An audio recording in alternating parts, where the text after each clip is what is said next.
I just started getting like socially active into like social justice and stuff like in my spring semester of freshman year, and it was kind of hard because I was kind of like so excited about it all the time, so it was hard to know when your place is to say something and know when your place is not to say something. So like in the beginning when I was like fired up, I would just call out anybody like on their shit like about what they were saying. And then sophomore year or the summer, because I went back to Long Island, and Long Island is actually like so hard to maneuver around. So I kind of like lost my voice a little bit, and not that it's not there anymore, but that's sort of been a challenge to like know when it is that I should say something about something that isn't right or when it is that I shouldn't.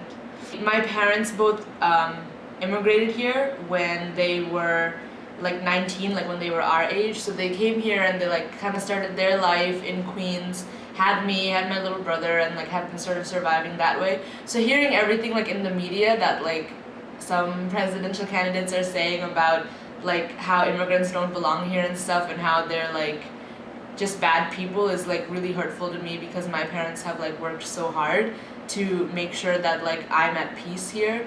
Sometimes I talk to my friends that are just, you know, they're white and they're cisgendered and heterosexual and they're privileged, of course, and you know, they would say things like, you know, like it's only 4 years, or maybe he'll just get a good vice president, or maybe like he'll be impeached, and I was just like, I mean, I don't think you get it, you know, like this would have like a really, really bad impact on like all people of color. I was sitting in my political science class. The professor was talking about humanitarian intervention in the Middle East, and she was saying how, you know, like oftentimes Middle Eastern countries don't support like democratically backed up regimes, and she showed this picture of these two women wearing a hijab and holding a sign, and they said, it's like my right to wear a hijab, like you can't tell me not to wear a hijab. Right after she said like, you know, like Western, Middle Eastern countries aren't supportive of Western liberalization, she showed a poll of like, but look, all these Muslim majority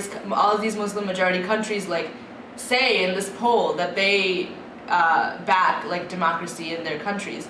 So then I had to like, this made me really nervous, but I had to like go up to her after class and say like, Middle Eastern countries and Muslim majority countries can be supportive of liberal democracies, but that doesn't mean like that they don't want to wear a hijab. Like they're two very, very different things. This is like someone's right to exercise their religion, and then this is like liberalizing a country. And like she's white, and I don't think she really like got it. She did say like, oh, like we have a lot of controversial readings coming up about like whether democracy survives with Islam. She didn't even say like Middle Eastern countries, she said Islam, which really, really pisses me off, because it's always like everything bad that happens in the Middle East or South Asia in general like is always reflective of like Islam, and it's not reflective of like the actual person who's in charge, who could be like an authoritarian.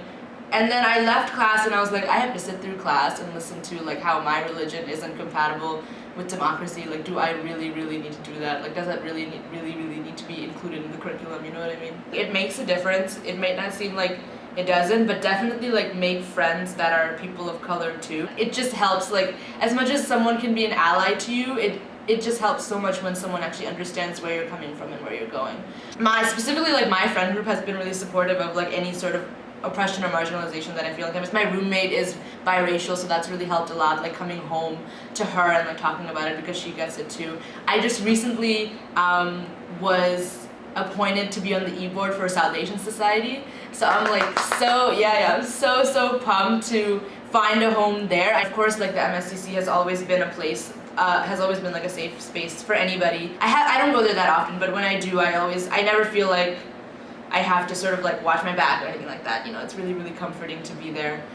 Well, I mean, I'm a first generation college student. I'm also first generation American, so no one in my family had kind of experience with going to college and whatnot. So I was on my own in terms of the application process. I was on my own, like, you know, moving into college and coming here, finding like a community here, especially since I grew up in Paterson, New Jersey. I went to a high school where it was like 51% black and 29%, like 48% Hispanic with some Arab, and you know, and coming here I was like very confused and very thrown off by my, you know, new surroundings. So that was, I guess, the most challenging part of transitioning to GW. I'm not surprised by anything anymore. So like when things happen, when like an SI senator says multicultural stole all your money, I'm like, okay, I'm outraged, but I'm not surprised. It's mostly finding, not necessarily like finding Hispanic people or finding black people or like just finding people of minorities to be friends with. It's mostly just finding people who are able to understand and empathize with other people's cultures. My best friend here is a white blonde girl from Minnesota. So it's like, you know, the reason we're best friends is because she's able to kind of understand other people's culture. She's very open with her, and she's like not, if she's ignorant about things, she'll admit it, but she's open and, you know, understanding, which surprisingly, which is something that does surprise me, is that a lot of people here aren't. Kind of this privilege of coming from an environment that's where they're entitled and where they're used to their environment and they believe that that's the right environment and that's they want to push that on everyone and they won't even try to understand other people's points of view. I think that's the thing that I face a lot, even in classes, like with professors, with TAs. It's not so much having more people of minorities in the classroom, but that's still a problem, but it's more so having people who are able to actually engage in a conversation that's tough, but a conversation that's needed nonetheless. I think the one thing is not so much that I faced blatant racism, but it's more so kind of a socioeconomic hostility that I feel. I don't know how to explain it. It's not so much that it's made me feel unsafe, but it's made me feel just like isolated is a good word. Isolated is a good word because it's made me feel like I'm not part of the community. Being a GW student who comes from a poor background, whose parents are immigrants, who, you know, they were janitors, they're truck drivers, and coming to a school where, I mean, before I came here, I didn't know what Brooks Brothers was, I didn't know what Vineyard Vines was, but coming here and having all of these things shoved in your face, and having to be part of kind of a social hierarchy where if you don't kind of dress the same way as other people, if you don't have the same type of things, if you don't like go on vacations with your friends in Cabo, you're kind of excluded and you're not made to feel like you can be part of those friends groups. Mm-hmm. The lack of understanding and the lack of inclusion for people that don't come from their walk of life is upsetting. You come to the school I came to the school bushy-tailed and bright-eyed and I was so optimistic, and then like a year later I was like, I don't know if I really want to come back. That was a real conversation I had to have with family and I had to have with my sister and my mom, and it was like, and a lot of people that I know have had that same conversation. There's people that I know of that have left GW because of that feeling.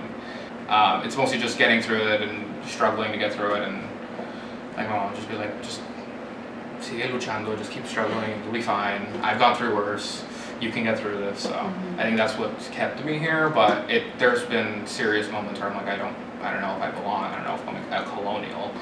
So there's, you know, GW por Colombia, which when I go to events like that, when I go to like, I don't know, like different cookouts or small things like that, or I'm with other people and there's like cumbia playing and things like that, I feel better. We need more of them. Numbers count. You go back to your community and you're able to say, I went to a really good school and I'm going to go back to my community to help my community. For me, that's the end goal. Only through the power of more people coming to the school and more voices of different backgrounds is there going to be actual change. Because if not, if we just end up quitting, which has never been the type of thing that our people do, then no change is going to happen.